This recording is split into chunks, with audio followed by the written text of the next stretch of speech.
Skip, I went 9.5 because, I mean, he's the point guard for a reason. And if you look at it, I think this year he just tied John Stockton for 9 seasons in which he's led the NBA in assists, which is an NBA record. But, Skip, the thing is because Chris Paul is a traditional point guard. Traditional, I'm talking about he's a pass-first point guard. People forget that he's an elite-level scorer. He's not a two masquerading. He's not a Steph. He's not a Dame Lillard. He's not a Russell Westbrook. He's an old-school Magic Johnson, John Stockton, Mark Jackson, Jason Kidd type of a point guard. And because of that, you look at him as like, oh, he can't do this. Skip, but we've seen him go off in playoff games like this, and he's an elite scorer. He just doesn't do it very often. Wherever Chris Paul goes, they win. And they normally win to the tune like they've never won before. It just seems like, Skip, every time he's in position to reach the ultimate destination, he gets injured. Even last year, Skip, remember first game against the Lakers, he hurt some rib cartilage.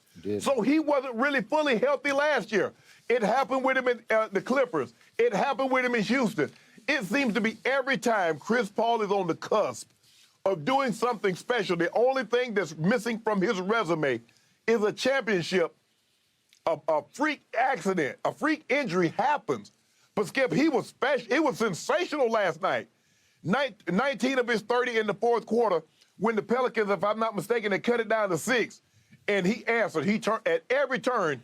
He turned them away. We watched him last year against the Clippers in Game 6 in Staples. Whoa. He repelled them. Whoa. So Chris Paul has elite-level offensive skills, though he doesn't put them on display because normally, Skip, what is he playing beside? He got Book. He showcases Book. He plays alongside James Harden. James Harden shows his.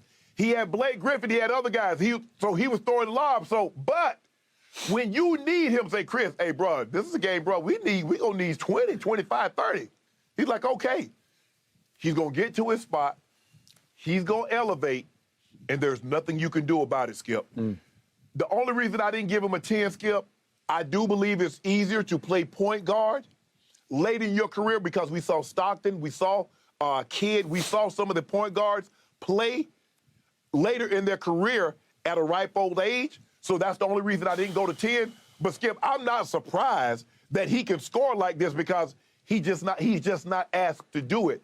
He's been on teams that he was supposed to just facilitate. I believe Magic could have scored. But, hell, he had Kareem.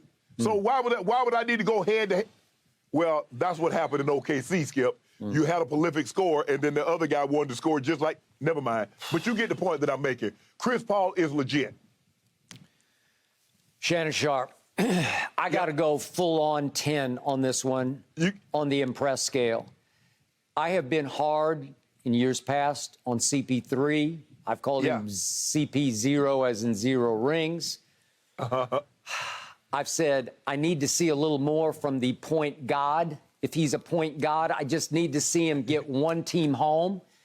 He couldn't quite get Phoenix home against Giannis last year, but he did, to your point, give us one of the great Game 6s I've ever witnessed because late third quarter all the way through the fourth, he just literally shot the Clippers out of their own building, shot them right back down into the basement.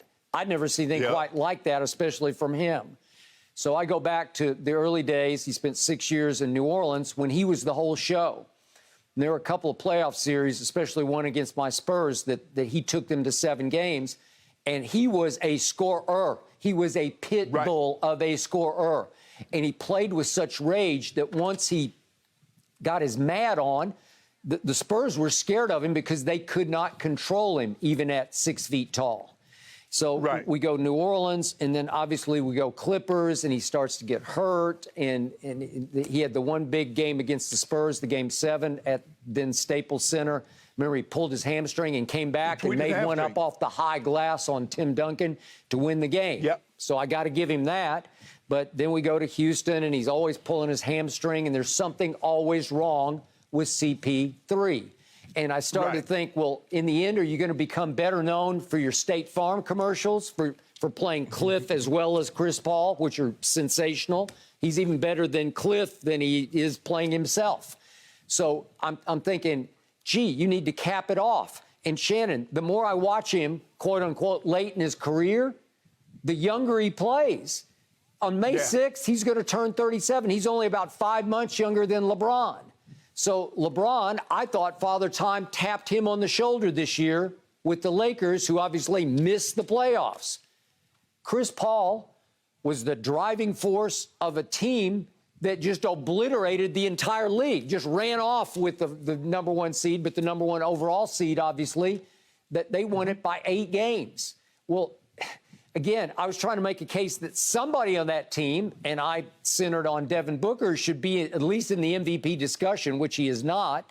But then last night, unfortunately, Chris helped unmake the Devin Booker case. I know it's just a regular season award, but in the big picture, you watch what Chris did last night in the fourth quarter, and you say, well, maybe he's at least the co-MVP of this team, or maybe he is the guy. Maybe in the end, he is the guy, because, my God, in the fourth quarter, he was just sensational. And he was.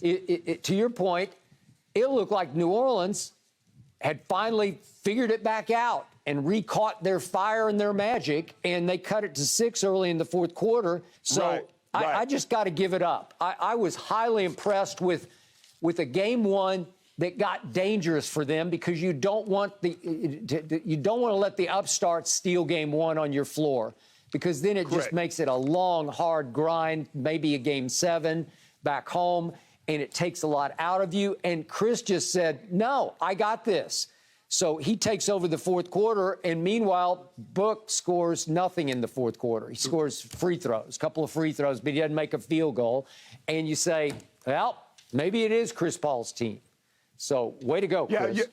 Yeah, Skip, he was sensational. And like you said, if you look at him early in his career, where he was and the thing is, he's a hell of a defensive player. Chris Paul has been on the All-NBA defensive team, Skip. He has. First team. Yeah. So he's as a complete point guard as we've ever seen. We've seen point guards. Like Magic was, obviously Magic is a better point guard. But defensively, when we talk about totality, as far as he could score the basketball early in his career, he backed up. He's like, you know what? We got Blake. Let me this lob city.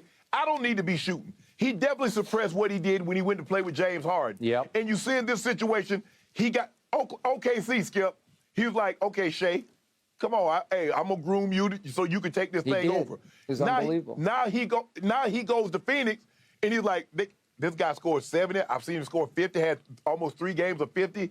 Okay, Book, get out there. He did. But when they need somebody to take these things over, it's unbelievable. And like Book was struggling last night. He was. CP3 said, I got this. Hey, Monty, sit down. I got this. Yeah. Final thought: when he went to Oklahoma City, it felt like he was on his way into retirement, right, for a bad team in Oklahoma City, and then he lifts them into the playoffs. And then Phoenix said, "Oh, give us some of that," and they make a big trade that ended up being the move of the year.